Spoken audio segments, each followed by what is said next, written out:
If telekinesis gets you going, get your hands on a copy of The Fury, coming in at number 38. The Fury is directed by Brian De Palma, who 2 years earlier had made Carrie. The thing that's great about The Fury is it's got a spy thriller element to it. If you took a horror film and combined it with a summer action blockbuster, you would have The Fury. The cast in this movie is amazing. You've got Kirk Douglas as an on-the-run government agent looking for his kidnapped son, who is played by Andrew Stevens. And you also have Amy Irving and John Cassavetes. So Kirk Douglas's son is a psychic, and he's kidnapped by these government agents. They kidnap Andrew Stevens because he has this power, this telekinetic power, and kind of prime him to work for their organization. Basically, these government agents want to harness the psychic powers from Andrew Stevens so they can use it for all their kind of secret experiments. So they pamper him, they give him everything, and Andrew Stevens becomes their puppet until he finds out that he has a rival in Amy Irving, who's younger and has the same kind of power. So she teams up with Kirk Douglas, and they have to rescue the psychic son. Basically, you've got 2 people with psychic powers. 2, not just 1. So basically, the Fury is like Carrie on overdrive.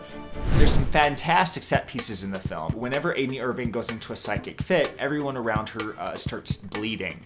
As you might suspect, causes a whole lot of carnage and mayhem. You can see it on her face. Her hands are just, like shaking as the power. You could feel it. You could feel it. There's also a huge attack sequence at this indoor carnival. For it today is pretty impressive. At this point in the movie, Andrew Stevens' character is kind of turned into a psychopath. The secret government agency pushes him too far. They're giving him way too many tests. They've taken him away from his dad. They're sort of psychologically screwing him up. And so he gets more furious. So he just stares at this amusement park ride and the veins are popping on his head, and all of a sudden the ride breaks, people go flying, screws are flying, it's just a complete disaster.